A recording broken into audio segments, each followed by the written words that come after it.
Assalamualaikum warahmatullahi wabarakatuh.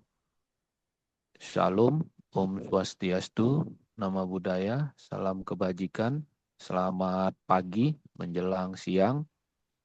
Puji syukur kita sampaikan kepada Allah Subhanahu wa Ta'ala, Tuhan Yang Maha Esa.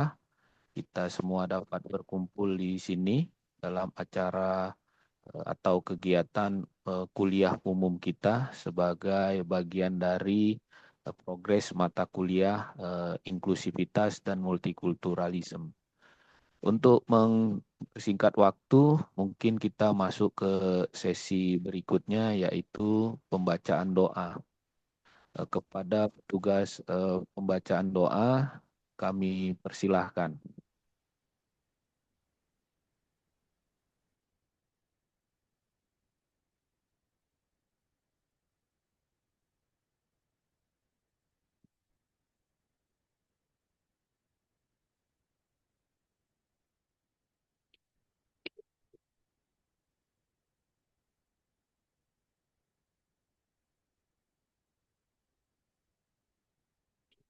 Mohon kepada Ahmad Albi untuk bisa on cam.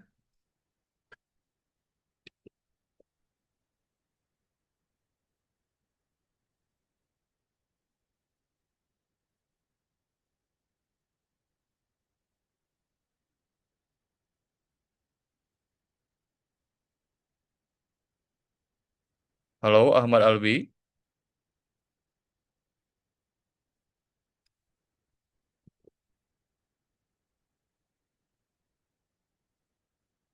Baik, silakan bisa dimulai dari agama Kristen.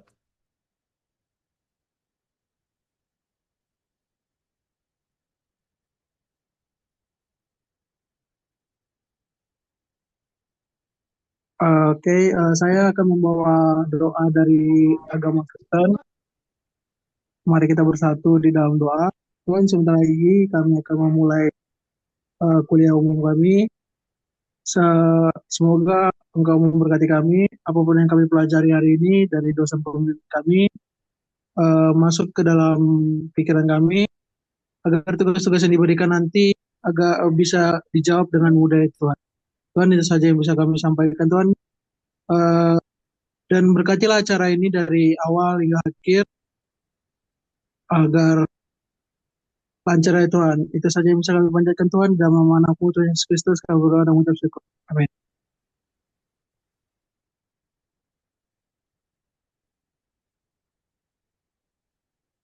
Baik, selanjutnya doa dari agama Katolik.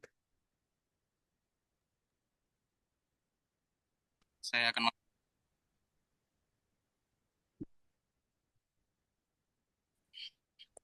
membawa doa dalam agama Katolik. Ya Allah yang Maha Baik, terima kasih Tuhan atas berkat dan rahmat-Mu. Pada pagi hari ini kami dapat berkumpul di pertemuan kali ini dengan keadaan sehat ya Tuhan. Ya Allah, saat ini kami anak-anak-Mu akan melaksanakan tugas dan kewajiban kami, baik sebagai mahasiswa maupun sebagai dosen. Berkatilah jalannya perkuliahan kami ini mulai dari awal hingga selesai. Dan kiranya Engkau mencurahkan kepada kami terang Roh Kudus-Mu agar kami dapat memahami dan mengikuti perkuliahan ini dengan sungguh-sungguh ya Tuhan.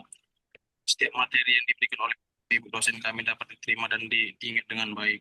Berkati juga ya Tuhan Bapak atau ibu dosen kami agar beliau diberikan kesehatan dan kesabaran dan dalam mendidik kami anak-anakmu ya Tuhan. Ya Allah, sebagai manusia yang lemah kami sadar bahwa kami tidak luput dari kata dosa. Ampunilah dosa-dosa kami mau yang dibuat sengaja ataupun tidak sengaja ya Tuhan. Hanya ini doa melalui Yesus Kristus Putra yang tunggal Tuhan kita. Amin.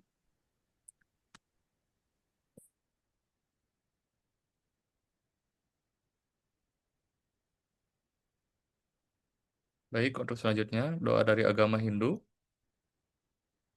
Saya akan membawakan doa dalam agama Hindu. Om, Om, Om, Om Bhurvaswaha Tatsaviturvarenyam Bhargo Devasya Dhimahi Dhiyo Yo Na Prachodayat. Om Bhurvaswaha Tatsaviturvarenyam Bhargo Devasya Dhimahi Dhiyo Yo Na Prachodayat. Om Bhurvaswaha Tatsaviturvarenyam Bhargo Devasya Dhimahi Yo Yo Na Prachodayat. Om Santi Santi Santi. Terima kasih. Untuk selanjutnya akan ada pembacaan doa dari agama Buddha. Baik, penghormatan kepada Yang Maha Suci Buddha. Buddhang Dharamang Gacchami Dhammang Dharamang Gacchami Sanghang Dharamang Gacchami. Pujilah Yang Maha Suci Buddha yang telah mencapai pencerahan sempurna. Sadu, sadu, sadu. Baik, untuk selanjutnya akan ada pembacaan doa dari agama Islam. Izinkan saya membawakan doa dari agama Islam. A'udzu billahi minasyaitonir rajim. Bismillahirrahmanirrahim. Alhamdulillahi rabbil alamin. Hamdan syakirin, hamdan na'imin. حمدا يوافي نعمه ويكافي مزيده يا ربنا لك الحمد كما ينبغي لجلال وجهك وعظيم سلطانك اللهم صل وسلم على سيدنا محمد وعلى آل سيدنا محمد اللهم اغفر لنا جنوبنا ولوالدينا وارحمهما كما ربياني صغيرا ولجامع المسلمين والمسلمات والمؤمنين والمؤمنات الأحياء منهم والأموات برحمتك يا أرحم الراحمين اللهم إنا نسألك سلامة في ديننا وعافية في جسدنا وزيادة في علمنا وبركة في رزقنا وتوبة قبل الموت ورحمة عند الموت ومغفرة بعد الموت اللهم هون علينا في سكرات الموت والنجاة من النار والعفو عند الحساب ربنا آتنا في الدنيا حسنة وفي الآخرة حسنة وقنا عذاب النار وصلى الله على سيدنا محمد وعلى آله وصحبه وسلم سبحان ربك رب العزة عما يصفون وسلام على المرسلين والحمد لله رب العالمين.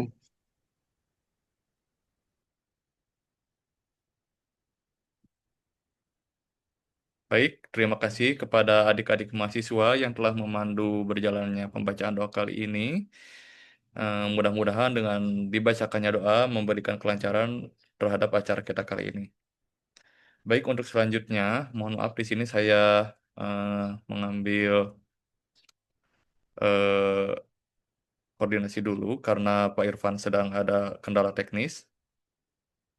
Nah, untuk selanjutnya akan ada penyampaian sambutan yang akan disampaikan oleh Pak Irfan Sarhindi. Namun karena saat ini Pak Irfan Sarhindi berhalangan hadir, maka akan diwakili oleh saya. Assalamualaikum warahmatullahi wabarakatuh. Shalom, Om Swastiastu, Namo Buddhaya, salam kebajikan. Saya di sini mewakili Bapak Irfan Sarhindi selaku Direktur Center for Interfaith and Multicultural Studies akan memberikan sedikit sambutan mengenai konteks kegiatan kuliah umum hari ini. Nah, adapun dalam kegiatan hari ini sebetulnya di universitas kami mengembangkan beberapa mata kuliah khusus, di antaranya yaitu mata kuliah inklusivitas dan juga religiositas yang berada di bawah naungan Center for Interfaith and Multicultural Studies.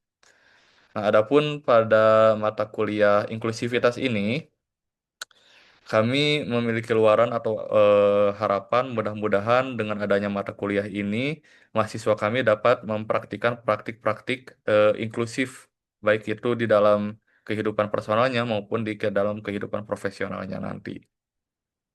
Nah, oleh sebab itu, di dalam mata kuliah inklusivitas ini, kami mengcover beberapa materi, di antaranya itu mengenai pluralitas di Indonesia, kemudian kami juga berbicara mengenai difabel, studi gender, dan juga mengenai inklusivitas dan hubungannya dengan pembangunan berkelanjutan atau SDGs. Nah, adapun pada hari ini kita mengangkat tema belajar praktik inklusif dalam pembangunan berkelanjutan sebagai tindak lanjut dari materi inklusivitas dan SDGs, di mana kami ingin eh, mengangkat tema atau memberikan insight kepada mahasiswa apa sih hubungannya antara praktik inklusif dengan pembangunan berkelanjutan. Nah, oleh sebab itu di sini kami mengundang beberapa narasumber, di antaranya rekan saya sendiri yaitu Mas Faris. Halo Mas Faris. Mas Faris ini kebetulan merupakan rekan saya di persiapan keberangkatan LPDP. Dan Mas Faris ini juga memiliki kontribusi yang nyata terhadap eh, aksi konservasi lingkungan, khususnya di wilayah Jepara. Oleh sebab itu, anak-anak, mari kita dengarkan dari Mas Faris bagaimana eh, track record beliau dalam menjaga lingkungan, khususnya di Jepara bersama para pemuda lainnya. Mudah-mudahan bisa memberikan inspirasi bagi adik-adik mahasiswa Universitas Satya Bhinneka sekalian. Baik, mungkin cukup sekian sambutan dari saya. Untuk selanjutnya mungkin saya kembalikan ke Pak Irfan. Pak Irfan, apakah sudah kembali ke Zoom?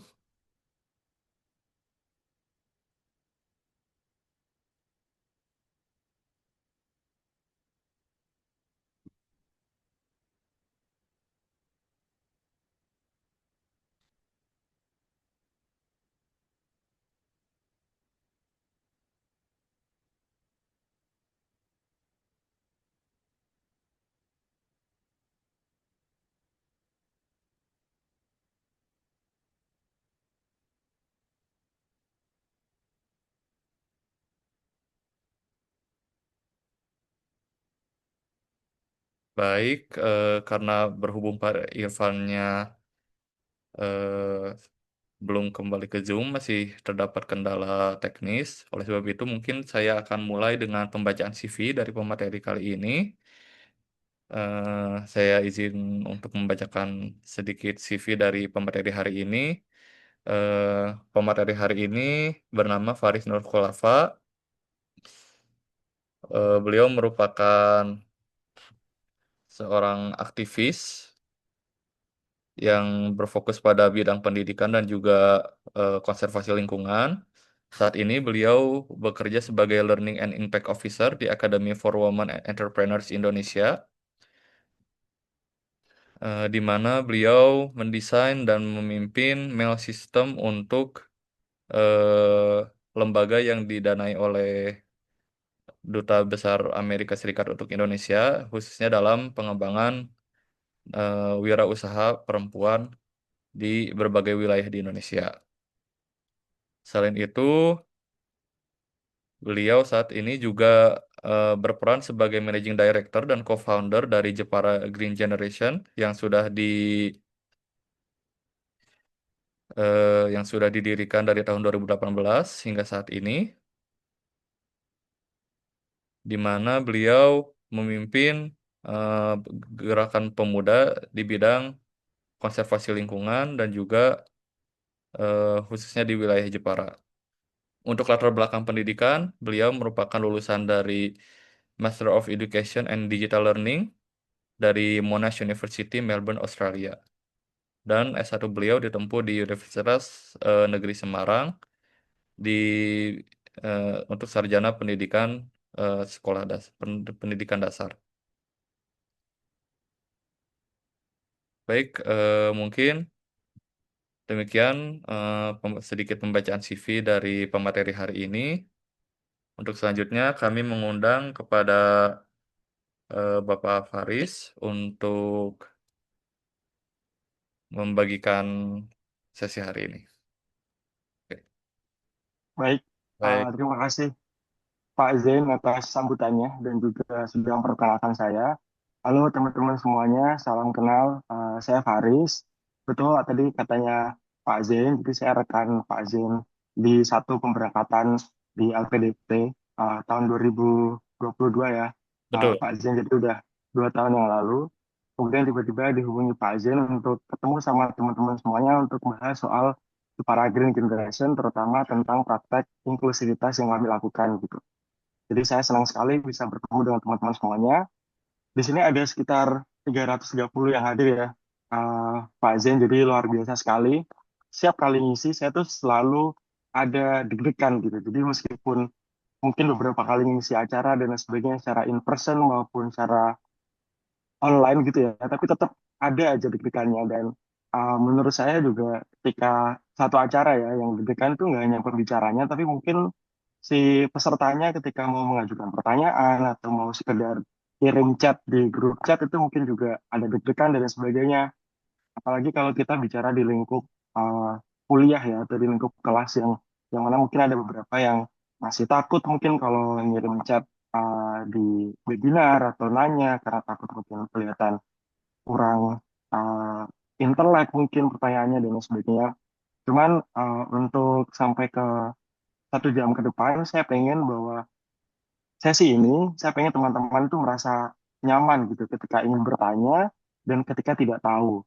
Jadi makanya ketika teman-teman pengen tanya apa gitu, mungkin tidak usah menunggu sampai akhir ya, Pak Zen. Ya, Nanti di akhir akan ada sesi Q&A, tapi kalau teman-teman kayak mau tanya di tengah-tengah, bisa langsung chat aja, atau mungkin nanti bisa dibantu Pak Zen untuk uh, saya diinterupsi gitu. Itu tidak masalah. Yang jelas saya pengen di awal itu kita semua nyaman gitu.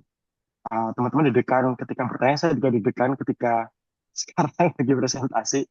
Karena ya kita sama ya manusia ya, saling belajar satu sama lain. Jadi makanya jangan takut, kalaupun mau ramein grup chat juga agak masalah. Uh, jadi mari kita belajar bareng-bareng hari ini. Saya izin untuk share screen ya, teman-teman. silakan Pak. Dan kalau suara saya tidak terdengar dengan jelas, nanti juga boleh minta tolong dibantu ya, Pak Zen, diingatkan juga. Baik, Pak. Sip, judulnya belajar inklusif bersama Jepara Green Generation. Tapi uh, apa namanya, ada satu hintnya. Nanti aku akan ngomong banyak hal soal Jepara Green Generation itu inklusif gak ya menurut teman-teman semuanya. Nanti coba kita bahas bareng-bareng ya. Oleh karenanya, dan ini ada 300 orang, mungkin nanti ada satu atau dua dari teman-teman bisa turut berpendapat ya. Tapi kalaupun nggak bisa, saya sangat mengharapkan teman-teman untuk aktif di kolom chat gitu. Ini tadi sedikit latar belakang saya yang udah diinfo sama Pak Zain. Jadi ya betul, saya backgroundnya dari segi pendidikan itu sebenarnya adalah uh, educator atau pendidik gitu ya. Tapi memang banyak yang saya lakukan.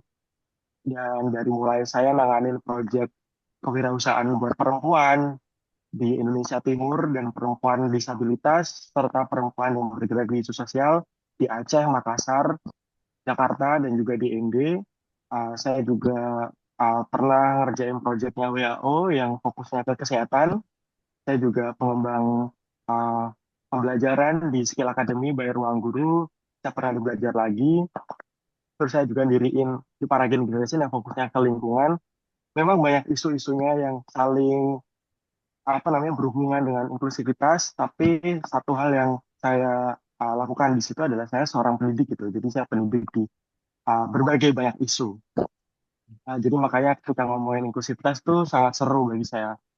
Apalagi dulu ketika dapat jatah mata kuliah pilihan, mata kuliah pilihan yang saya ambil itu mata kuliah keadilan sosial, yang banyak ngobrolin soal inklusif di dalam pendidikan. Next-nya nih mengenal Jepara Green Generation. Jepara Green Generation sendiri berdirinya di tahun 2019 secara publik ya, tapi secara embrionya 2018 sudah ada. Dan kami itu pengen jadi ruang belajar, aksi, kolaborasi orang muda untuk Jepara lebih ramah lingkungan. Dan target utamanya itu orang muda. Ini adalah foto pertama kami sebagai seorang sebuah organisasi yang berdiri. Jadi ini orang-orang awal yang dulu ikut. Ada sekitar 180-an relawan sekarang, yang dulunya mungkin hanya dimulai sama 20-an orang. Jadi makanya ya uh, dari 2019 sampai sekarang cukup seru tantangannya, ups and down-nya, yang jelas kami masih bertahan sampai sekarang. Kemudian ada pertanyaan mungkin ya, kayak kenapa ya kita tuh mulai Jepara Green Generation. Mungkin kalau teman-teman bisa lihat di bagian paling kanan, ini adalah pantai di dekat rumah saya, jaraknya cuma 2 kilometer aja. Dan dulu ketika SD, ketika kecil saya sering main di sini, tapi sekarang kondisinya luar biasa dahsyat ya. Ini udah dikasih 2 kali pemecah gelombang. Di sini juga dulu banyak apa namanya hutan bakau di sini dan nggak sekotor ini. Tapi sekarang kondisinya luar biasa mengerikan karena ya climate change, karena adanya penurunan tanah mungkin, karena bakaunya ini sudah ditembangin semuanya. Jadi makanya sekarang kondisinya kena abrasi, banyak sampahnya, dan sebagainya. Dan saya merasa bahwa aksi besar itu seringkali lahir dari pengalaman paling pribadi. Sorry. Jadi makanya ketika ditanya uh, kenapa mulai A, B, C, D, ya itu sebenarnya hal yang kuat itu saya sendiri bukannya pengen, oh ini isu yang seksi, saya mau terjun di sini, atau oh ini salah satu bagian dari SDGs, makanya saya pengen kontribusi. Mungkin nggak di situ mulainya, tapi mulainya di oh karena pengalaman pribadi, pengalaman personal, makanya saya mulai ini. Dan kalau boleh cerita, aktivisme atau hal yang diinisiasi itu memang mulainya kuatnya itu dari personal experience. Teman saya dia dulunya pas waktu kecil dia tuh mau meninggal karena kena diare. Jadi pas dia bayi dia tuh mau meninggal karena kena diare. Kenapa kena diare dan sampai meninggal? Karena ada masalah sanitasi di lingkungan dia. Jadi air minum yang dia minum sebagai bayi itu bikin dia diare dan hampir meninggal. Makanya ketika dewasa dia bikin organisasi yang fokusnya ke air atau ke sanitasi lingkungan. Kalau teman-teman juga tahu RA Kartini, kenapa RA Kartini sampai terkenal sampai sekarang dan dikenal sebagai kelompok emansipasi perempuan? Ya karena dulunya dia mengalami sendiri bagaimana uh, dia susahnya ketika mendapatkan akses pendidikan dibanding dengan kakaknya yang laki-laki yaitu Sosro Kartono. Jadi makanya ketika ditanya gimana cara mulainya, uh, ditanya dulu ke diri kita, apa sih isu yang paling dekat dengan diri kita, dan apa personal experience yang akan membuat kita tuh senantiasa maintain aktivisme kita. Jadi harus ditanya why-nya apa dulu gitu. Itu mungkin awalannya, kenapa ada di paradigma gitu. Terus ini perjalanan kami dari 2019 sampai sekarang. Kami ada 3 hal yang kami lakukan ya, yaitu pendidikan lingkungan, aksi kolektif, pelatihan dan pendampingan. Pendidikan lingkungan, contoh proyeknya, kami datang ke sekolah, kami biasanya mengadakan namanya kelas lingkungan. Jadi kami kolaborasi sama guru atau sekolah untuk mengadakan proyek-proyek lingkungan dari mulai sosialisasi mengenai uh, untuk gerakan tidak plastik tidak menggunakan barang yang tidak sekali pakai, atau kami juga pernah melakukan composting di sekolah. Kemudian aksi kolektif itu lebih ke arah ketika kami kan dekat laut ya di Para itu. Jadi kalau misalkan ada coastal clean up atau misalkan pemerintah ada kegiatan menanam bakau, itu kami sering ikut. Dan pelatihan dan pendampingan. Kalau pelatihan dan pendampingan, kami fokusnya mencetak ke pelatih-pelatih kompos. Kenapa kompos? Karena salah satu mayoritas sampah terbesar yang ada di Jepara itu sampah organik. Jadi makanya daripada sampah organiknya itu uh, hanya menumpuk di TPA dan nantinya juga TPA akan lama-lama akan um, menu apa namanya akan kelebihan ya muatannya ya, dan mau ditaruh di mana lagi, jadi makanya kami melatih pelatih kompos ya. Jadi 3 tema ini yang kami lakukan dari 2019 sampai sekarang. Terus bagaimana dampaknya? Ini beberapa kegiatan yang mungkin bisa aku highlight ya. Kalau teman-teman bisa lihat, ini kompos muda. Jadi salah satu proyek kami yang mengarah untuk melatih para orang muda sebenarnya untuk bisa mengompos. Meskipun targetnya orang muda, tapi di waktu kegiatannya itu ada beberapa ibu-ibu rumah tangga yang ternyata hadir, ada yang umur 40 lebih, ada yang umurnya 60 lebih, uh, terus ada dari berbagai kalangan ya yang turut hadir juga sebagai anggota. Jadi meskipun tadi saya bilang target utamanya orang muda, tapi seiring berjalannya waktu, ketika kami mengadakan kegiatan, itu tidak hanya terbatas pada orang muda. Masuk ini ibu-ibu yang sudah lumayan senior juga ikut kegiatan kami. Ini kompos muda sekitar kayak 3 bulan gitu kegiatannya, dan pelatihan, kemudian monitoring dan evaluasi sampai mereka bisa benar-benar mengompos. Dan kemudian kami danai juga kemarin untuk mereka bisa menginisiasi kegiatan mengompos di lingkungan mereka. Mungkin Pak Zen bisa dibantu untuk yang ada suaranya di mute dulu. Terima kasih.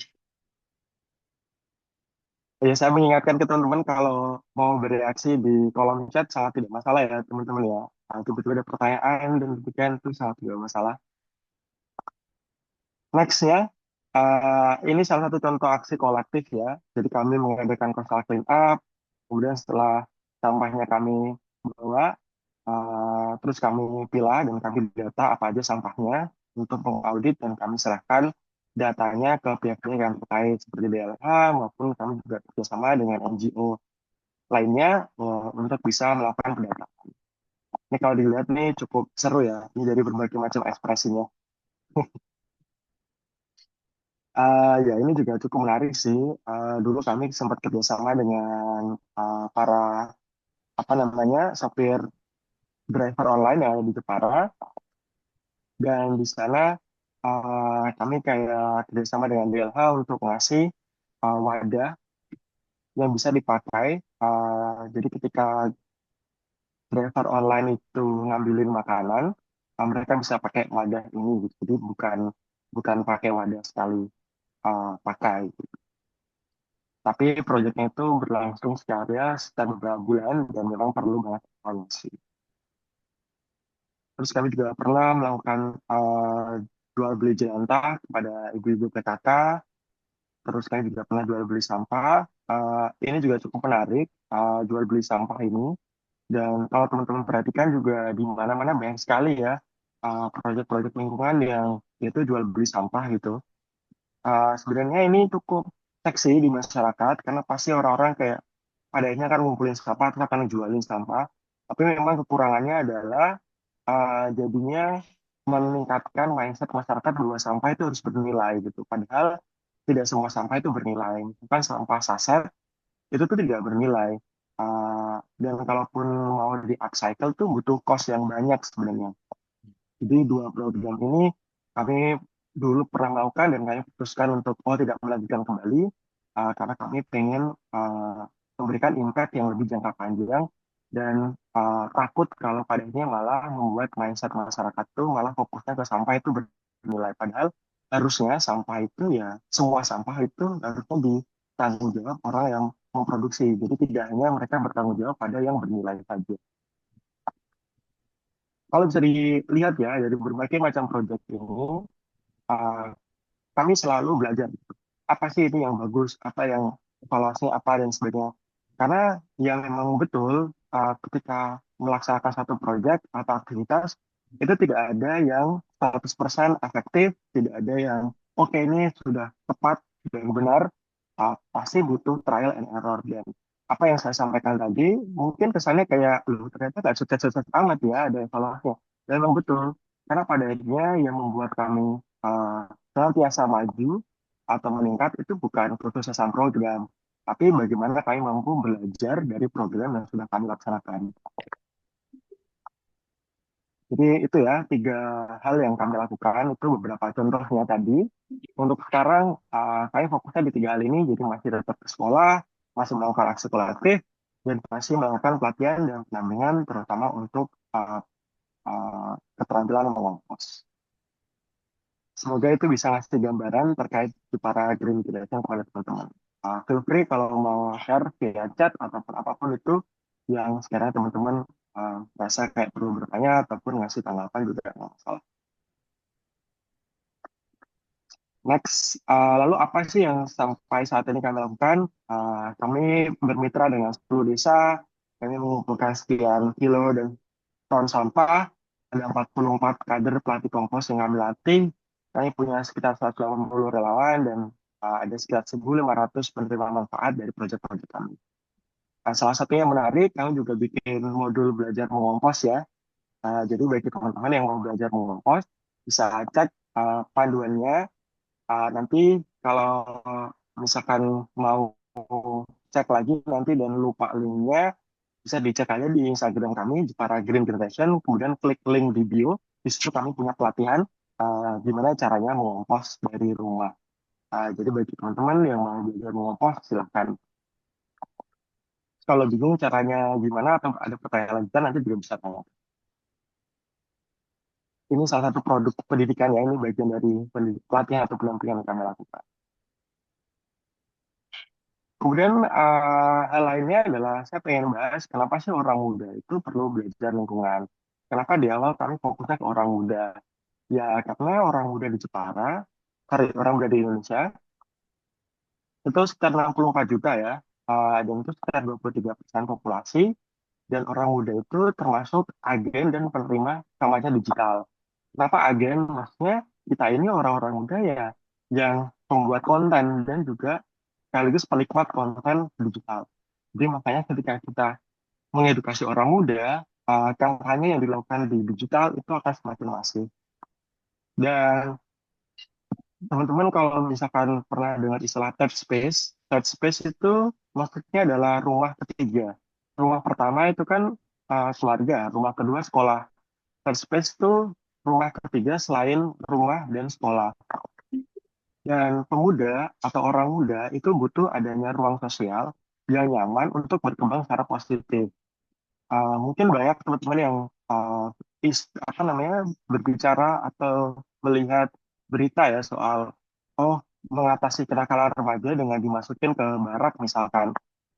Nah itu mungkin agak dipertanyakan gitu efektivitasannya karena ketika ada satu kenakalan remaja atau kriminalitas yang dilakukan oleh orang muda, itu tidak serta-merta karena mereka attitude-nya itu salah atau mereka kekurangan edukasi, tapi mungkin mereka kurang ruang sosial di mana mereka bisa melakukan hal yang positif dan menghabiskan waktu.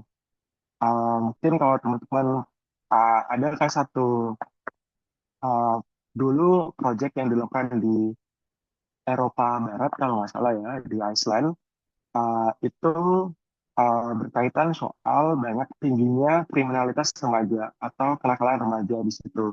Banyak yang mungkin mabuk-mabukan, banyak yang uh, narkoba dan sebagainya, dan meningkatkan kriminalitas. Nah, si pemerintahnya itu caranya bukan dengan masukin ke barak atau bukan dengan sosialisasi ke sekolah, tapi dengan bikin banyak venue-venue atau tempat olahraga supaya mereka, si anak muda itu, bisa menghabiskan waktunya untuk berolahraga. Dan itu juga keinginanku terkait Jepara Generation supaya orang muda di Jepara itu punya ruang di mana mereka bisa menghabiskan waktu. Tidak hanya, karena kalau nggak ada, kan masih ada tongkrongan-tongkrongan ya. Jadi daripada mereka tongkrongan di tempat-tempat yang mungkin mengarah ke hal yang negatif dan mengarah ke kenakalan dan kriminalitas, lebih baik mereka uh, bersama-sama dengan kami di Jepara Generasi untuk membuat perubahan yang positif. Jadi kalau teman-teman sekarang aktif di lingkungan organisasi mahasiswa atau komunitas misalkan komunitas Karang Taruna dan lain sebagainya, tetap pertahankan atau komunitas keagamaan tetap pertahankan karena itu tempat kalian untuk menghabiskan waktu biar kalian tidak tergabung dalam tongkrongan atau ruang yang mengarah ke negatif. Terus yang keempat, pengaruh politik, karena banyak yang menjadi pemilih pertama, jadi makanya kita bisa mendorong kebijakan yang pro lingkungan. Oke, di slide ini mungkin udah mulai agak berat ya pembahasannya. Tadinya masih cuma gini. Jadi sampai sekarang kalau teman-teman mau bertanya, silakan atau mau apa namanya menanggapi itu silakan juga di grup chat ataupun langsung. Mungkin bisa dicerna terlebih dahulu ya teman-teman ya. Karena mungkin kalau kebanyakan ngomong kadang istilahnya itu teman-teman akan kebanyakan berpikir gitu. Jadi itu tidak oke juga. Thank you Pak Jen sudah dibantu. Uh, Next ya, terkait inklusif. Maksudnya inklusif itu apa sih?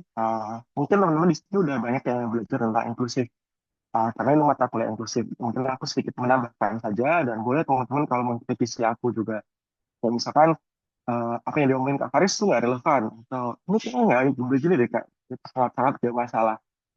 Mungkin kalau di kelas mungkin itu cukup beresiko atau mungkin mohon maaf saya nggak tahu gimana situasi kelas di universitas ini. Tapi kalau khusus di sesi ini teman-teman sangat bermasalah untuk menanggapi ya apa yang menurut teman-teman itu kurang tepat dengan apa yang saya sampaikan atau yang memberikan contoh itu sangat-sangat bermasalah. Jadi fokus inklusif itu terhadap grup yang berisiko tidak terdengar suaranya atau terpinggirkan oleh sistem. Dan inklusif itu tidak hanya soal penyandang disabilitas. Dan tadi ya impresi saya terkait acara ini tadi luar biasa karena doanya dipimpin oleh tiap agama. Itu saya patut apresiasi sekali terkait penyelenggaraannya karena itu membuktikan bahwa ada pelibatan uh, grup-grup atau semua grup yang berdasarkan background agama seperti itu. Dan sama yang dimaksudkan inklusif, mengarah ke grup yang terpinggirkan oleh sistem. Maksudnya grup itu kayak apa ya? Apa aja contohnya? Ini beberapa contohnya. Ini yang di atas, ini maksudnya pedesaan, ini orang tua, orang hamil, ini maksudnya teknologi, jadi yang tidak dapat akses teknologi. Oke, saya bahas satu persatu. Jadi inklusif itu nggak hanya soal mereka yang penyandang disabilitas. Kayak orang yang di desa sama orang yang di kota, itu lebih enakan orang yang di kota dalam hal mengakses informasi. Misalkan di Jakarta, misalkan lebih banyak pelatihan yang dilakukan daripada di Indonesia Timur. Makanya ketika saya bikin proyek terkait pelatihan kewirausahaan pada perempuan, kami juga berfokus ke Indonesia Timur di ND. Uh, supaya orang-orang yang ada di NTT itu juga bisa belajar kewirausahaan sama halnya dengan mereka yang ada di Jakarta. Terus juga orang tua atau senior citizen. Senior citizen kenapa? Itu termasuk grup yang bisa terpinggirkan oleh sistem. Karena orang tua itu mungkin dari segi fisik itu tidak sekuat orang muda atau orang yang umur yang 40-an tahun. Otomatis tuh banyak kegiatan yang mereka itu tidak bisa turut andil. Misalkan kegiatan tanam pohon, misalkan. Nah, kalau tanam pohonnya di hutan yang dia tidak accessible, otomatis kan orang tua mungkin akan kelelahan kalau ke hutan tersebut. Jadi dia juga termasuk terpinggirkan oleh sistem. Orang hamil juga sama. Karena mungkin aktivitas lingkungan yang mungkin terlalu melelahkan, banyak orang hamil yang tidak bisa mengikutinya. Atau mereka yang tidak punya akses terhadap teknologi, misalkan. Mereka yang tidak punya internet, mungkin tidak bisa mengetahui info-info terkait proyek-proyek lingkungan atau hal yang berkaitan dengan lingkungan. Terus juga uh, ini orang yang dari segi ekonomi rendah ya atau miskin misalkan karena mungkin banyak kegiatan-kegiatan yang membayar dengan sekian persen uang dan sebagainya. Terus yang di atas itu maksudnya ini sering kali nih dilihat bahwa disabilitas itu hanya berkaitan dengan fisik. Padahal disabilitas itu juga ada secara mental, secara kognitif juga ada yang mungkin tidak kelihatan. Mungkin kalau teman-teman melihat banyak kasus di mana oh anak SD umur kelas 5 tapi belum bisa baca gitu.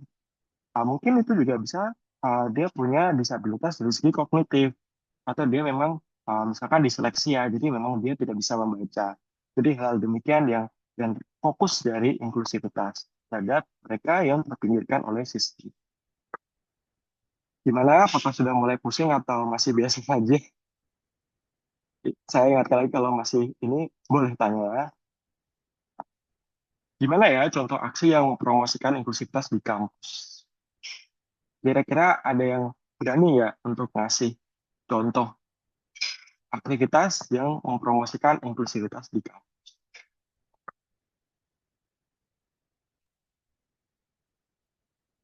Boleh Silakan. Siti Ramadhani? Ya, silakan Ramadhani. Eh,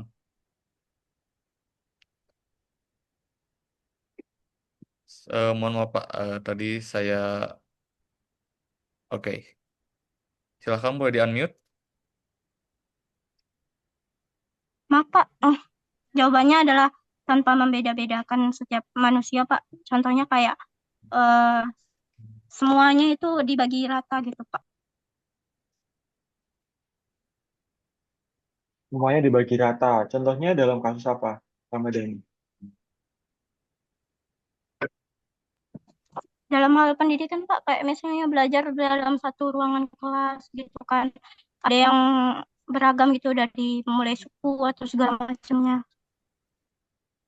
Sip, sip, sip, mantap. Aku tepuk tangan dulu buat Ramadhani karena berani ngasih contoh yang relevan juga untuk mempromosikan inklusivitas. Mantap, Ramadhani. Contohnya adalah ngasih sumber daya yang rata terhadap semua orang yang ada di kelas. Uh, Ya, itu memang bisa jadi itu adalah contoh yang tepat, bergantung bagaimana konteksnya. Misalkan di satu kelas itu sendiri uh, ada uh, kita harus beli buku, misalkan beli buku dengan iurannya itu 100.000 per orang. Nah, kalau misalkan setiap orang itu bisa punya uang 100.000 dengan mudah, mungkin semua orang bisa iuran 100.000 kan dibagi rata gitu ya Ramadannya. Nah, tapi kalau misalkan kita bisa melihat ternyata ada orang di kelas tersebut yang dia tuh sama sekali nggak punya uang 100.000 dan dia tidak bisa menguasakan uang 100.000. Dia misalkan punya uangnya 50.000. Nah, mungkin bisa jadi semua orang tuh nggak membayar 100.000, tapi ada satu atau dua orang yang diperbolehkan untuk membayar 50.000 karena dia mengalami kekurangan finansial. Dengan catatan tambahan dari 50.000 itu misalkan ada orang yang super kaya di kelas, dia bayarnya 150.000 supaya setiap orang bisa mampu membeli buku tersebut. Jadi makanya inklusivitas tidak tidak selamanya dibagi rata. Mungkin ada beberapa kasus yang bisa dibagi rata, tapi juga uh, di beberapa kasus itu bisa tidak dibagi rata, tapi tadi menguntungkan orang-orang yang suaranya terpinggirkan oleh sistem. Contoh lainnya di kelas juga ngasih kursi misalkan. Setiap orang yang ada di kelas itu dikasih kursi yang sama. Tapi ternyata itu kan berarti kan prinsip yang oh ya semua orang akan dikasih hal yang sama kan. Tapi ternyata di kelas tersebut ada orang yang dia itu mengalami skoliosis atau uh, harus ada bantalnya misalkan di kursinya. Dan karena dia mengalami kesusahan tersebut, itu kan berarti dia ada uh, hal yang ada di fisik dia kan. Otomatis kursi dia itu nggak sama dengan yang lainnya, tapi dia punya kursi yang ada bantalannya. Karena dia kalau pakai kursi yang sama dengan lainnya, itu mungkin akan tidak menguntungkan dia gitu. Itu contoh lain-lainnya bahwa tidak selamanya itu harus sama pembagiannya. Tapi aku apresiasi sekali Siti karena sudah berani dan mau untuk berpendapat. Ada lagi nggak kira-kira inklusivitas di kampus?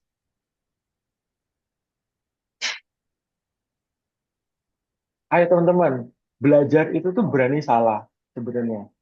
Jadi kalau teman-teman apa namanya tidak berani untuk salah, mungkin uh, prosesnya hanya berpikir sendiri gitu. Silakan, silakan. Inka, langsung saya saja ya, Pak Zeng. Ya, siap. Jadi Silakan. contohnya itu Pak kayak keterbukaan, misalnya kayak di ruang kelas itu, dosennya itu terbuka terhadap semua opini, baik itu dia beda agama dari dosennya, beda rasnya gitu, Pak. Terbuka akan semua opini mahasiswa. Mantap, Inka. Mantap sekali ya. Terbuka terhadap opini semua mahasiswa. Itu keren banget. Itu betul. Salah satu aspek inklusif itu adalah memberikan suara atau memastikan semua orang itu bisa bersuara. Hanya saja hal yang patut dicermati adalah semua orang itu tidak bisa bersuara dengan hal yang sama. Maksudnya, mungkin ketika saya misalkan jadi dosen, atau saya sekarang mungkin saya tidak terlalu inklusif, karena ketika saya tanya, apa menurut kalian contoh aksi yang mempromosikan inklusivitas di kampus? Saya kan hanya bertanya dengan satu arah kan, atau satu media, itu saya hanya bertanya. Padahal mungkin ada beberapa teman-teman yang di sini tuh sama sekali nggak berani ngomong di publik. Jadi, supaya lebih inklusif, mungkin saya harusnya ada media di mana teman-teman tuh bisa mengajukan pertanyaan tapi secara anonim begitu, paham nggak? Jadi semua teman-teman bersuara, cuman saya tidak melakukannya karena link yang harusnya saya pakai itu ternyata terbatas untuk 50 orang, sementara di sini ada 300 orang. Jadi itu saya mohon maaf karena saya tidak inklusif ketika saya bertanya ini. Jadi apa yang diomongin Inka benar, tapi satu catatannya adalah tidak semua orang itu uh, bisa menyampaikan opininya dengan hal yang sama. Ada yang dia itu takut kalau ngomong di publik, jadi harus ditanya satu persatu. Ada yang mungkin dia bukan pakai media suara atau media bicara, tapi pakai lisan, nyamannya pakai tulisan, dan lain sebagainya. Jadi ketika teman-teman mengadakan acara atau project itu, pastikan bahwa teman-teman memakai berbagai macam media supaya si pesertanya itu bisa reach out teman-teman lewat media yang mereka nyaman dan mereka sesuai dengan preferensi. Tapi aku tepuk tangan juga buat Inka karena sudah berpendapat. Satu lagi mungkin.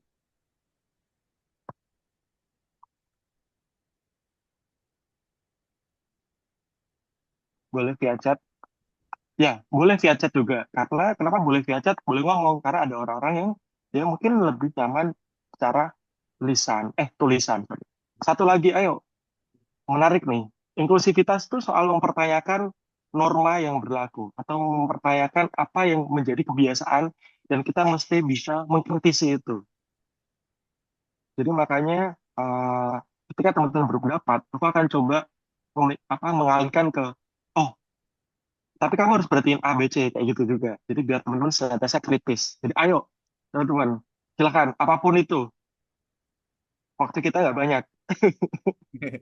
Mungkin sambil menunggu jawaban dari mahasiswa, Pak, saya juga tertarik Pak untuk diskusi tentang ini. Oke, Di kampus kami juga banyak praktik inklusivitas. Selain dari mata kuliah ini, kami juga memiliki berbagai skema karena kami sangat concern terhadap pembukaan akses terhadap pendidikan bagi semua orang. Jadi kami memiliki berbagai skema.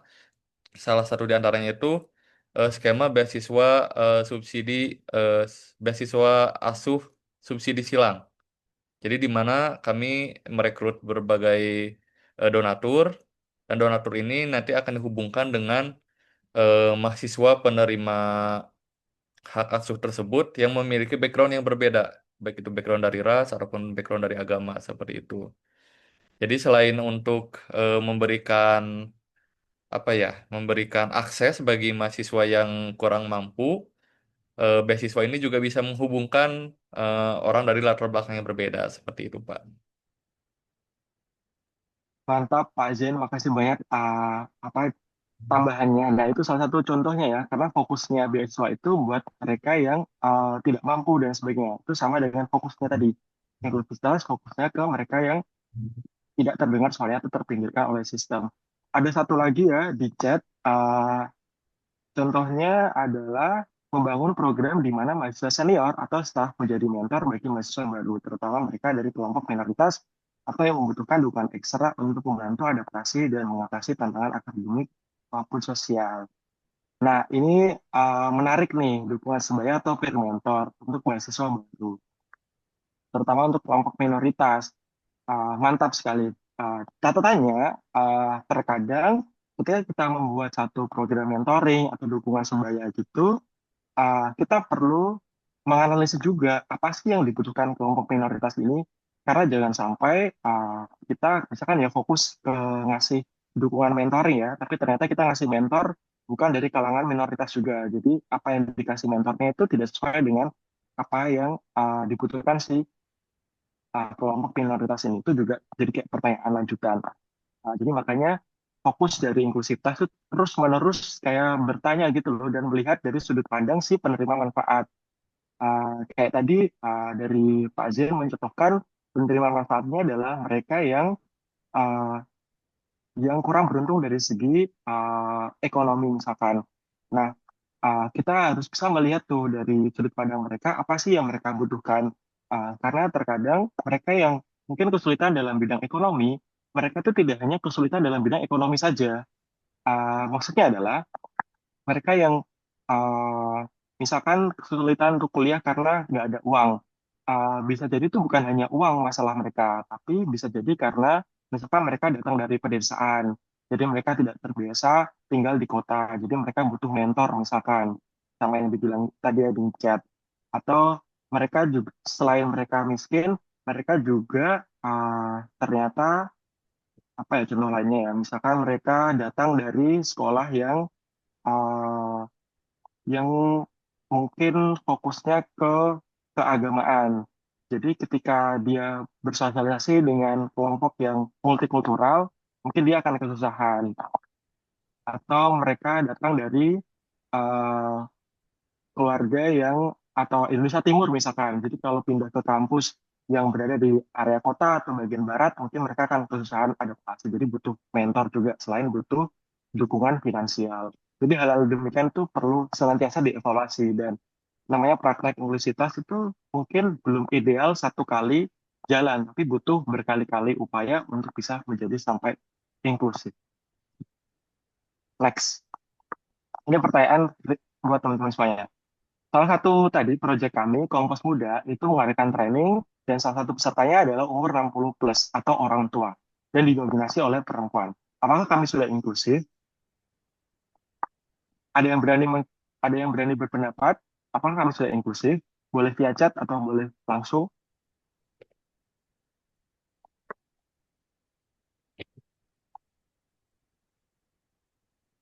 Silakan adik-adik mahasiswa, bagi yang ingin berpendapat langsung bisa raise hand atau di kolom chat.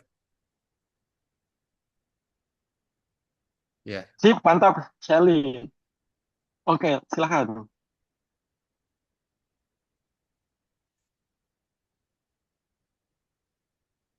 Menurut saya sudah Pak, karena kan Bapak sudah memberikan kayak training gitu. Training itu kan sebuah pelatihan, sehingga di atas umur 60 tahun pun Bapak masih memberikan pelatihan. Jadi Bapak kayak tidak memandang batasan umur gitu Pak. Untuk memberikan pelatihan itu, walaupun ibu-ibu tadi atau perempuan tadi sudah berumur 60 tahun, Bapak tetap memberikan pelatihan khusus bagi mereka, sehingga mereka bisa berkontribusi terhadap para Green Generation ini Pak. Sip, mantap, Shelly. Ada nggak yang nggak setuju sama Shelly? Coba angkat tangan. Oke, Ika, silakan. Menurut saya sebenarnya antara setuju atau enggak, cuma lebih condong ke enggak setujunya karena kan yang namanya inklusif itu kan keterbukaan terhadap semua kalangan kan, Pak. Ini kan katanya trainingnya itu untuk perempuan umur 60 dan didominasi oleh perempuan. Berarti kan otomatis lebih banyak perempuan, sedangkan kan kalau mau inklusif itu perempuan sama laki-laki itu harus setara. Jadi trainingnya itu untuk nggak hanya untuk perempuan umur 60, tapi laki-laki umur 60 juga bisa dan lebih didominasi itu perempuan dan laki-laki. Jadi keduanya ikut terlibat, itu aja sih, Pak. Oke, mantap. Ada tanggapan lain nggak? Kayak menguatkan Inka atau menguatkan Shelly? Ingat, inklusivitas itu soal menajam daya pikir kita untuk mempertanyakan sistem yang ada atau untuk mempertanyakan norma yang sudah ada. Ini inklusif gak? Itu tuh senantiasa dipertanyakan. Jadi kalau teman-teman di sesi ini tidak mempertanyakan apa yang saya omongin, itu kita akan termakan oleh sistem yang sama gitu. Ayo silakan. Selain Shelly dan oke, Steven. Oke, Pak, izin berpendapat. Kalau menurut saya, yang inklusif itu lebih ke kebutuhan dari individunya sendiri, Pak. Jadi nggak harus semuanya diberikan pelatihan atau training tadi, tetapi siapa yang membutuhkan training tersebut boleh diberikan dengan pelatihan yang sama dan tidak membeda-beda kan, Pak? Oke, Steve. Jadi nggak harus semuanya porsinya sama gitu ya, Stephen ya. Yang paling membutuhkan siapa? Oke, ada lagi nggak kira-kira? Mungkin nggak setuju, ini kayak nggak inklusif, tapi alasannya lain daripada si Inka. Ayo, ayo teman-teman. Ayo ada ke mahasiswa. Silakan pusing nggak nih? Ada 300 loh ini. Ini harusnya chat tuh rame gitu loh, kayak enggak, iya ini gitu. Ayo berani dong teman-teman. Pertanyakan apa yang sudah terjadi dan apa sih yang kiranya bisa diimprove gitu untuk jadi lebih inklusif. Mulai dari apakah ini inklusif atau enggak. Silakan. Semua pendapat valid, semua perspektif itu valid, nggak apa-apa. Ayo, saya tunggu ya. Kami tunggu ya Pak Zen ya. Iya, Nggak masalah ya. nggak apa-apa, Pak. 1 menit lagi lah ya. Silakan satu lagi. Ayo, nggak ini nggak apa teman-teman. Sama sekali ini emang kultur berpikir kritis ini emang mungkin di mana-mana juga masih perlu dibudayakan ya, Pak Zen ya. Jadi Betul. nggak apa pelan-pelan. Menurut saya, apa ini? Saya baca ya. Menurut saya tadi kok hilang. Hilang ya. Nggak apa-apa kakak Tebi. Tidak masalah kalaupun salah. Atau mungkin ingin disampaikan langsung, nggak apa-apa. Atau mau di chat. Ya, betul.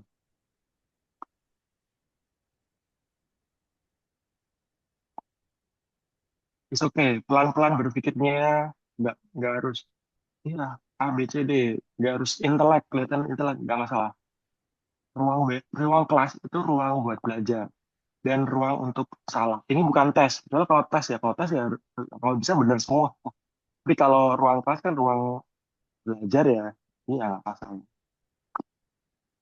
Kalau tes akhir misalkan ya diusahakan banyak yang benar. Tapi kalau ini kan nggak masalah ya. Apalagi sama saya lagi. Ayo silakan. Ada lagi nggak? Sudah? Oke, kalau begitu. Oh ada yang ini. Ada Saya pendapat. tuh dari segi umur tapi harus juga kepada seluruh kelas salah satunya penyandang difabel disabilitas. Ya, masuk juga. Bisa menjawab, Pak. Supaya Indonesia kepada rekan-rekannya Indonesia perempuan, sebuah langkah yang sangat positif dan krusial menjadi demokrat. Ini merupakan kesadaran dan kebanyakan untuk menjangkau kelompok yang seringkali terpinggirkan atau kurang mendapatkan perhatian dalam berbagai program, terutama yang berkaitan dengan isu lingkungan dan pemberdayaan. Terima kasih. Terima kasih Chris Wiranto dan Johannes Munte. Saya juga tepuk tangan buat kalian berdua karena berani nambahin Ciacat. Kita keep dulu jawabannya masing-masing dari teman-teman apakah ini inklusif atau enggak. Nanti kita akan bahas di akhir coba ya.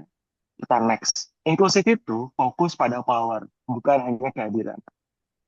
Di sebuah project, misalkan kamu mengarahnya ke kelompok terpinggirkan yang dari segi ekonomi, itu bukan hanya ketika kamu mengadakan kegiatan tersebut dihadiri oleh mereka yang kekurangan ekonomi, tapi mereka juga punya power di situ. Mereka turut hadir dalam perancangan, misalkan turut hadir dalam evaluasi, supaya ketika kita membuat project bagi mereka, kita tuh bisa menghadirkan yang sesuai dengan mereka. Contohnya di Kompos Muda tadi, misalkan memang kan arahnya buat orang muda ya sebenarnya, tapi ternyata ada beberapa kalangan terpinggirkan yang hadir, kayak misalkan orang tua, terus mungkin penyandang disabilitas dan sebagainya. Ketika mau melaksanakan program di hari H, mungkin saya harusnya perlu untuk menanyakan ke teman-teman yang senior dan orang tua atau ke disabilitas terkait bagaimana ya acaranya supaya kamu tuh nyaman dan kamu sesuai dan kamu bisa hadir secara utuh di situ. Itu dia dikasih power gitu. Itu bukan hanya hanya kehadiran mereka ada di situ.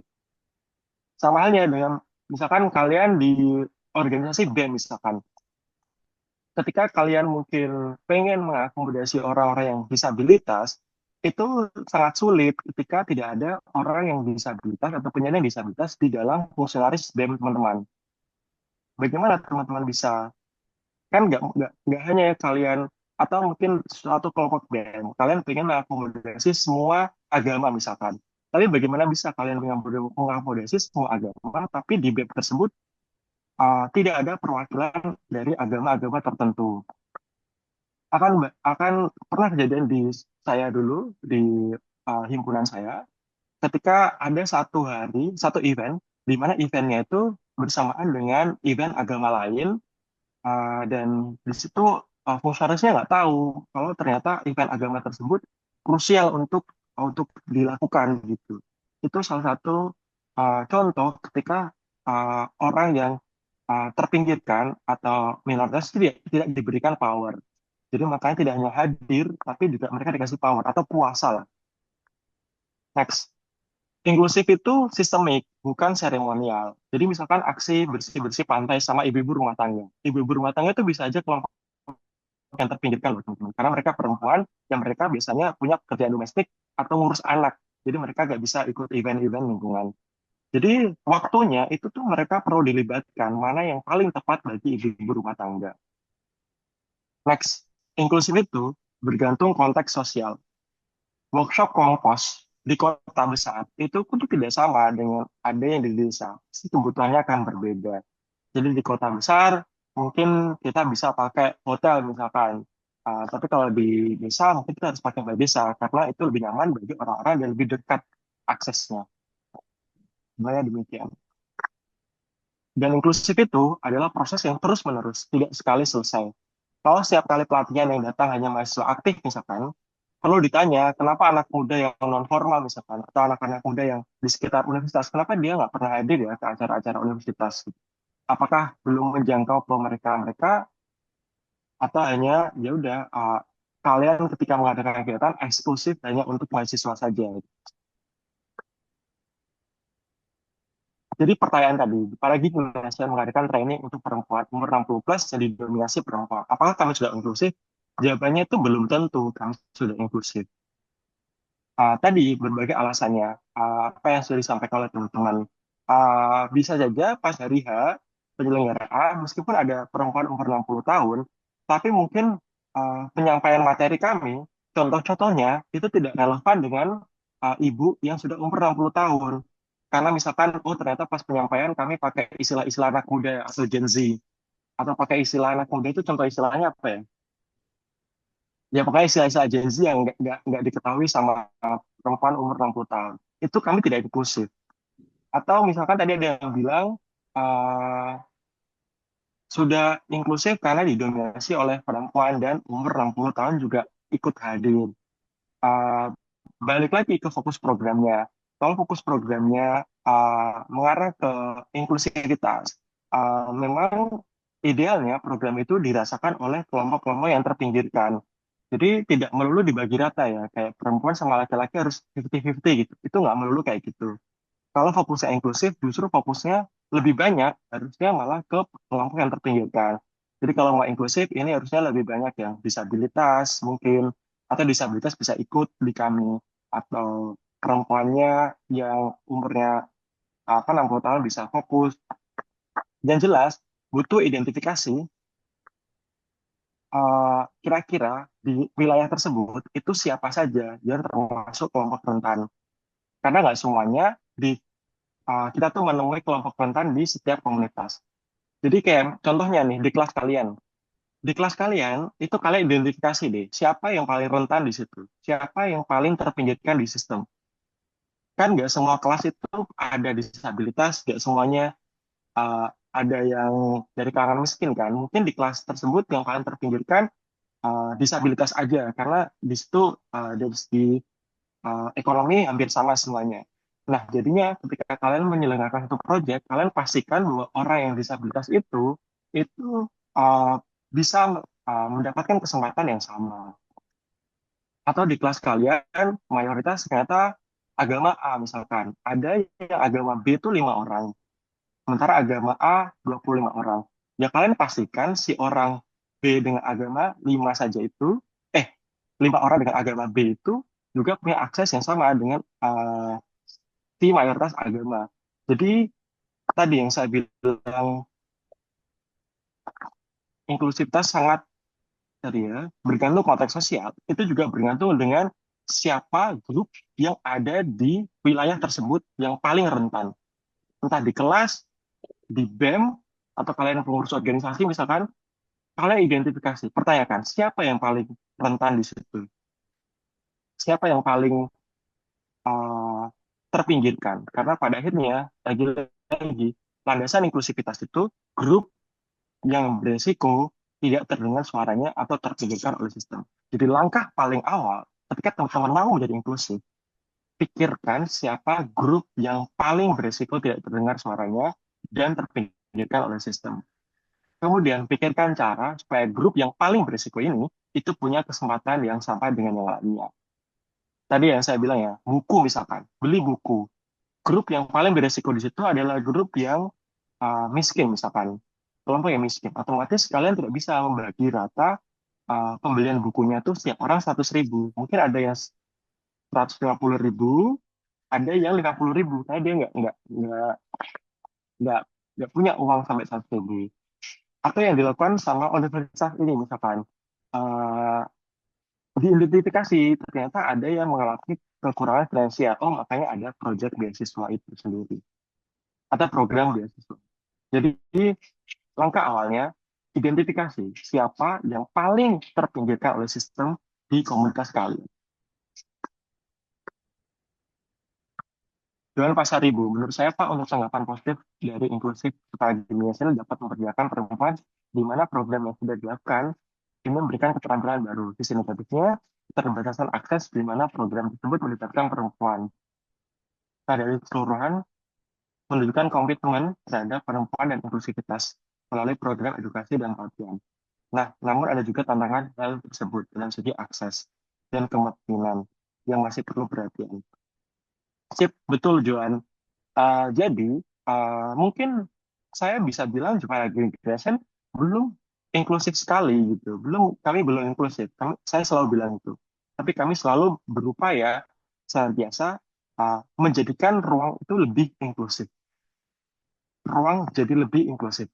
Karena beda ya, ketika kami bilang kami inklusif daripada kami berusaha menjadi lebih inklusif. Dan itu yang menjadi semangat kami. Karena menjadi inklusif itu berarti membuka ruang keberagaman, mendorong partisipasi bermakna, dan membangun sistem yang adil melalui kolaborasi. Jadi teman-teman sekitarnya mulai identifikasi siapa grup yang paling riskan atau beresiko di wilayah teman-teman, atau komunitas, atau kelompok teman-teman, dan pastikan teman-teman memberikan power pada mereka, dan senantiasa menanyakan kira-kira bagaimana membuat sistem itu adil bagi mereka yang terpinggirkan. Kita Q&A dulu kali ya, Pak Zain. Ini waktunya ada sampai berapa? Cukup nggak ya buat Q&A? Mungkin kita coba dibuka di 10 menit dulu, Pak. Oke, siap. Oke, silahkan adik-adik bagi yang ingin bertanya untuk raise hand terlebih dahulu. Nih, jadi sangat luar biasa sekali ya. Terima kasih Mas Faris telah sharing terhadap adik-adik mahasiswa kami. Sangat luar biasa sekali, sangat menginspirasi. Di mana Mas Faris sendiri itu sudah menginisiasi dari 2019 ya, seperti itu ya. Ya, betul Mas. Ya, jadi dari Mas Faris mungkin waktu itu masih kuliah S1, sudah menginisiasi program yang sangat luar biasa sekali. Jadi mudah-mudahan bisa menjadi inspirasi bagi adik-adik sekalian untuk bisa membuat inovasi ya yang bisa berdampak terhadap lingkungan sekitar kita. Oke, silakan adik-adik bagi yang ingin bertanya pada Mas Faris.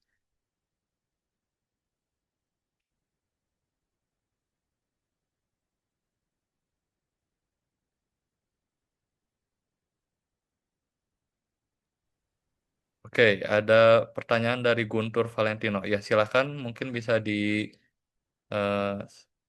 on cam terlebih dahulu.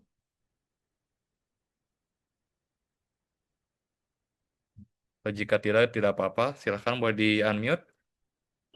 Halo Pak, saya ingin bertanya, seberapa berpengaruh sih insekulitas itu di dalam bidang perkuliahan kayak lingkungan kita gitu.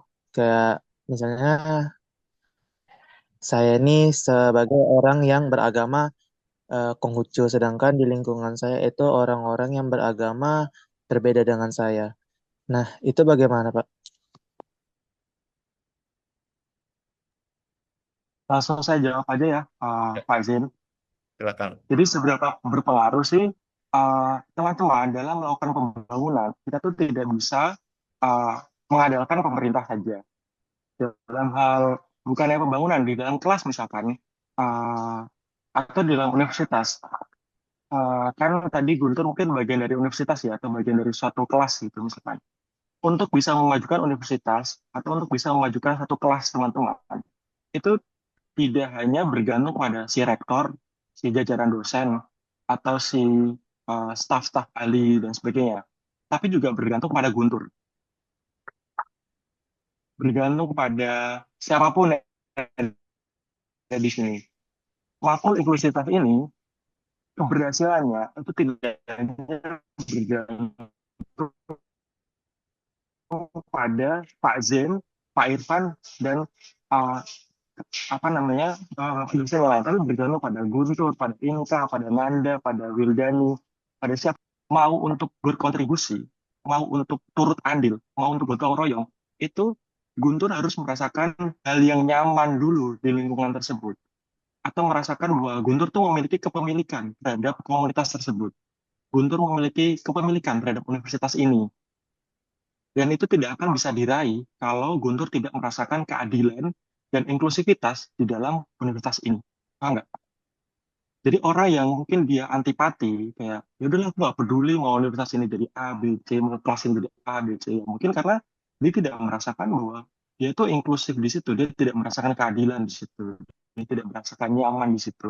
Jadi kalau kita mau melakukan peningkatan atau membuat suatu komunitas kita atau organisasi kita atau masyarakat kita jadi makin cepat perubahannya, perkembangannya, kita harus pastikan setiap warga atau individu di dalamnya itu merasa adil dan nyaman dengan semangat-semangat inklusivitas. Itu sih. Oke Pak, makasih ya Pak. Baik, terima Sip. kasih Guntur untuk pertanyaannya. Silahkan bagi adik-adik yang ingin bertanya lagi kepada Mas Faris.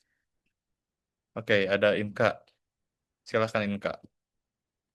Eh, di sini kan ditulis Pak, menjadi inklusif itu berarti membuka ruang bagi keberagaman.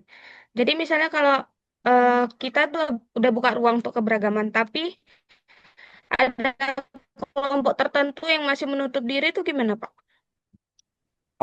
Kita perlu tanya sih, kenapa dia menutup diri. Contohnya, misalkan, saya itu dulu mungkin dalam bukan, mungkin nggak tahu ini relevan atau enggak. Kalian tahu suku Baduy nggak? Suku Baduy Tahu itu kan Pak? menutup diri ya. Jadi dia tidak mau, misalkan Indonesia mau A, B, C, D, udah terserah gitu. Mau Indonesia presidennya siapa, mau ada bantuan apa, mau ada kuliah apa, mau ada sekolah apa, dia nggak ikut. Kayak dia menutup diri. Dan terkadang mungkin kita sebagai kalangan eksternal akan mikir, kok dia menutup diri ya? Kan kita mau membuka pintu nih bagi mereka. Ayo dong, kamu sekolah dong. Ayo dong, kamu kontribusi ke Indonesia. Tapi mereka memilih menutup diri karena mereka uh, mungkin ya, ini kan aku berasumsi. Aku pernah ke suku Baduy dan nginep di sana, dan ini asumsiku aja, jadi belum tentu valid. Karena mereka memiliki nilai-nilai yang mereka ingin jaga, dan mereka tidak mau tercampur dengan grup yang lainnya. Jadi makanya kita sebagai eksternal harus menghargai ketika kelompok tersebut kita sudah buka, tapi dia mau menutup diri saja. Karena bisa jadi kita itu tidak paham dengan nilai yang mereka yakini, kenapa mereka menutup diri. Jadi yang pertama, hargai dulu keputusan mereka untuk menutup diri, dan kita juga harus menunjukkan ya bahwa kita senantiasa terbuka. Karena kadang uh, partisipasi yang rendah dari satu grup atau ketidakmauan antara partisipasi itu karena nggak ada trust atau nggak ada kepercayaan.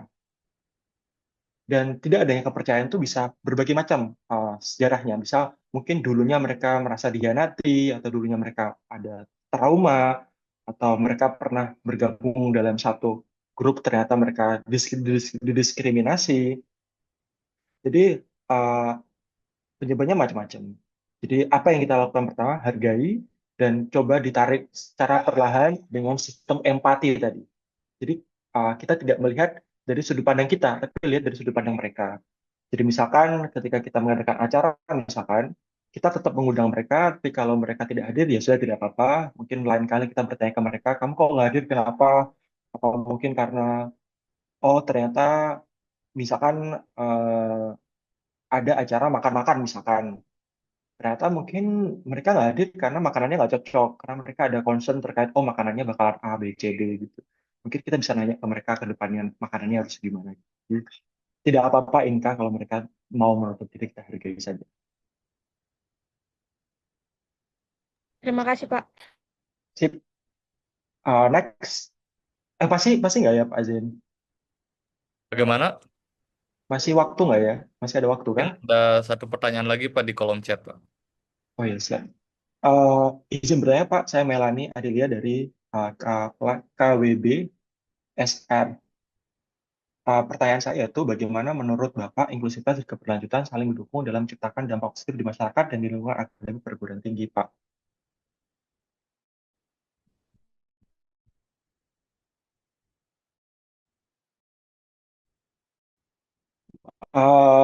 Untuk bisa membuat partisipasi seluruh anggota di universitas tersebut tuh mau secara aktif untuk memajukan universitas akademik perguruan tinggi.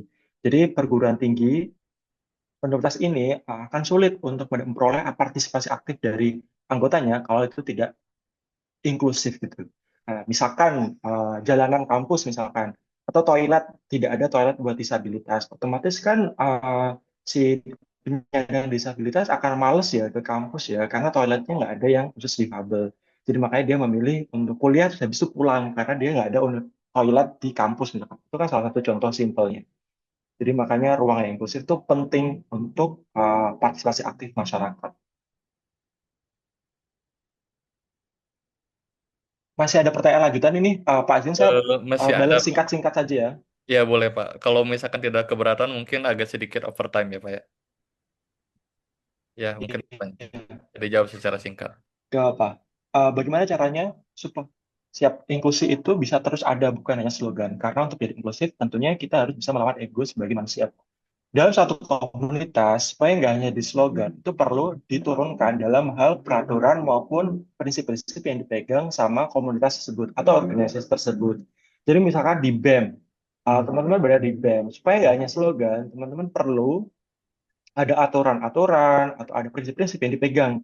Misalkan aturannya, kalian pernah lihat nggak kayak aturan yang sekian persen di legislatif harus perempuan. Pernah dengar kayak gitu nggak? Itu satu bukti nyata supaya inklusivitas itu nggak hanya sekali selesai, tapi ada peraturan yang menjamin inklusivitas itu hadir selalu. Dan tadi yang saya bilang, inklusivitas tidak sulit diraih kalau misalkan tidak ada pembagian power di satu organisasi tersebut. Jadi saya menganjurkan kalau teman-teman ada di bagian BEM, perlu diteliti ya, identifikasi apa aja kelompok-kelompok terpinggirkan yang ada di wilayah teman-teman, supaya itu tidak hanya jadi slogan, pastikan kelompok terpinggirkan itu juga memperoleh power di dalam organisasi teman-teman semuanya, entah di kelas, entah di BEM, ataupun apapun. Dan ada peraturan ya, kalau itu senantiasa akan diterapkan. Izin bertanya, Pak, kita sering ngira suatu kegiatan itu udah inklusif, cuma untuk karena sudah melibatkan satu kelompok tertentu. Tapi gimana ya, Pak, kita bisa ngebedain mana yang benar-benar inklusif dan mana yang cuma kelihatan aja inklusif dari luar. Tadi yang saya bilang, inklusif itu proses, bukan hanya satu sekali selesai. Jadi kalau misalkan ada kegiatan yang mengusung tema, oh inklusif, itu kita senantiasa harus berpikir, uh, mungkin ini nggak inklusif-inklusif banget, mungkin ada yang bisa diimprove.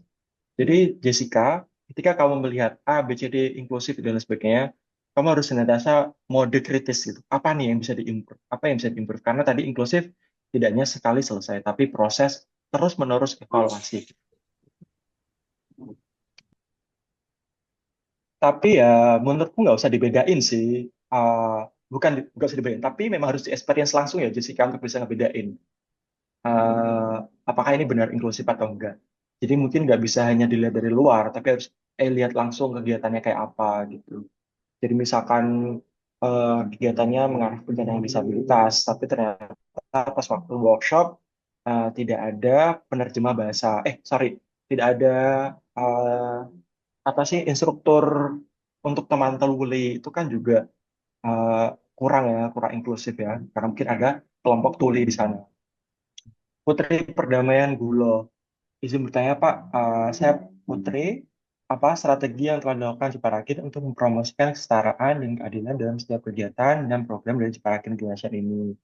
Ya, tadi yang saya bilang, apalagi di Indonesia itu belum inklusif banget. Kita masih mencoba berusaha untuk ke arah sana, tapi kita senantiasa mencoba semaksimal mungkin untuk menjadi lebih inklusif.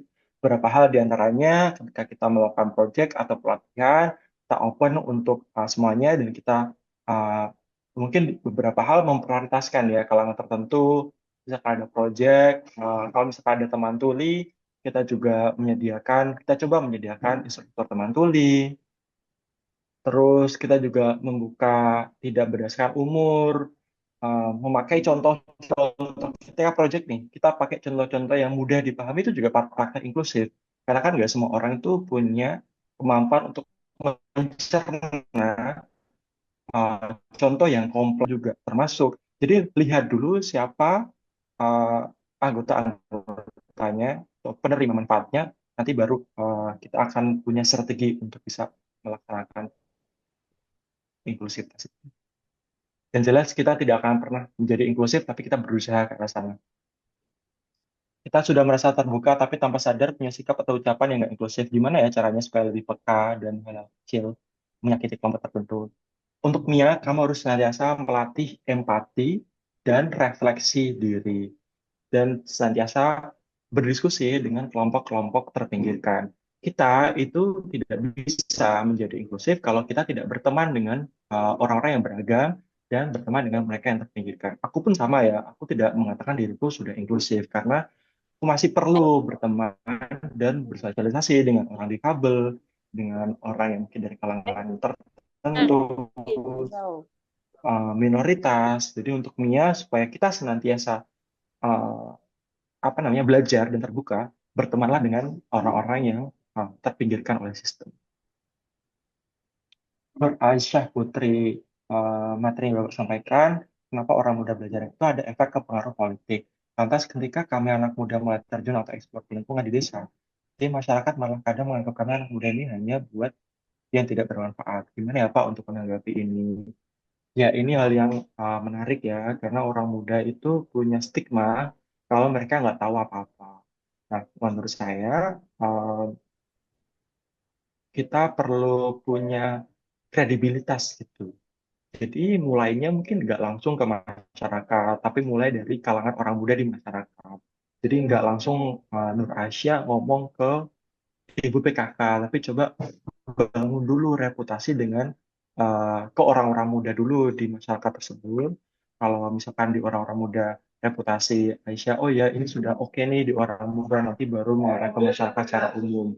Karena pada akhirnya kredibilitas atau branding itu perlu dibangun supaya kita bisa diterima oleh masyarakat. Dan yang namanya proses itu mesti step by step. Nggak bisa kita langsung mengarah ke semua grup di lapisan masyarakat. Ya, kita perlu kecil demi kecil, kecil-kecil dulu, baru ke mengarah yang besar. Jadi nggak apa-apa, Nur Aisyah, prosesnya dinikmati dulu.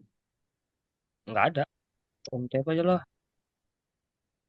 Siapa nih yang lupa unmute? Oke.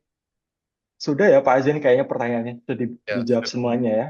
Ya, mungkin masih ada, tapi karena waktunya Ya, sudah iya, Pak. panas, jadi kita kembali lagi. Kayaknya sudah tidak ada. Silakan Pak Jin. Silakan Pak ya. Sedikit mungkin Pak Azin, ini IG Cipayung Generation ya. Tadi yang saya bilang kalau ada mau link modul mengompos bisa klik di link di sini. Mungkin bisa cek modul mengompos. Kalau mau lihat-lihat kami lebih lanjut juga nggak masalah. Ini IG pribadi saya dan ada LinkedIn saya. Jadi kalau teman-teman mau berinteraksi di dua platform ini juga nggak masalah. Itu aja. Terima kasih teman-teman semuanya sudah turut mendengarkan sampai akhir.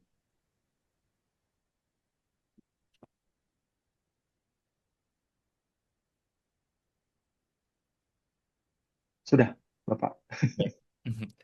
Ya kan? Ya, oke. Suara saya bisa didengar ya, Pak Jen, Mas Paris? Bisa. Oke, terima kasih Mas Paris atau Pak Paris yang sudah memaparkan materi serta juga gerakan-gerakan dari Green Generation. Ini mungkin bisa menjadi contoh ya buat mahasiswa-mahasiswa kami, dan bukan tidak mungkin juga ya Pak Zen kita membentuk sebuah lembaga di kampus ini Pak Zen ya untuk kegiatan-kegiatan inklusivitas. Tapi yang pasti dari pemaparan Pak Paris tadi ialah inklusivitas itu ialah mempertanyakan norma atau kebiasaan sehingga terjadi eh, eh, kultur berpikir yang kritis terhadap situasi. Kira-kira begitu yang bisa saya tangkap. Di luar itu, saya yakin dan percaya teman-teman mahasiswa pasti punya kesimpulan yang berbeda-beda. Untuk itu, sekali lagi kami ucapkan terima kasih kepada Mas Paris, Pak Paris. Untuk selanjutnya, mungkin kita sesi penyerahan sertifikat ya Pak Zin. Betul. Oke, baik. Untuk penyerahan sertifikat saya oke. Ini sertifikatnya mau Baik. difoto dulu ya Pak Betul. Zin. Betul. Oke, saya serahkan ke Pak Zin. Oke, hitungan ada di saya. 1, 2, 3. Sekali lagi. 1, 2, 3.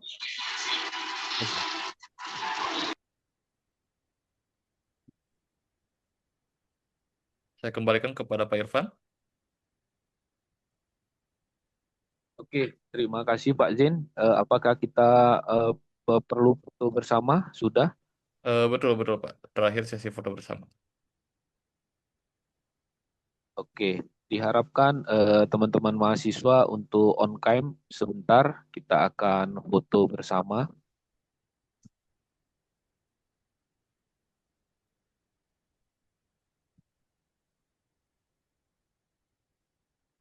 Baik, apakah semuanya sudah on cam? Kalau begitu, saya Oke, akan Pak Zin, ambil. silakan. Ya, oke. Akan ada 14 slide, jadi mungkin hanya beberapa slide saja ya yang saya ambil ya. Oke, hitungan ada di saya. 1, 2, 3. Sekali lagi. 1, 2, 3. Terakhir. 1, 2, 3. Oke, saya kembalikan kepada Pak Irfan. Oke, terima kasih. Dengan berakhirnya sesi foto tadi, mungkin kita juga akhiri pertemuan perkuliahan ini, kuliah tamu kita dengan Pak Paris. Sekali lagi kami ucapkan kepada Pak Paris, terima kasih banyak, sukses selalu. Green Generation-nya, Jepara Green Generation-nya semoga semakin hari semakin bermanfaat untuk masyarakat, dan mungkin di lain waktu kami juga bisa berdiskusi lebih lanjut mengenai pergerakan-pergerakan yang inklusivitas dari Mas Paris. Terima kasih, saya akhiri dengan salam. Assalamualaikum warahmatullahi wabarakatuh. Shalom, Om Swastiastu, Namo Buddhaya, salam kebajikan.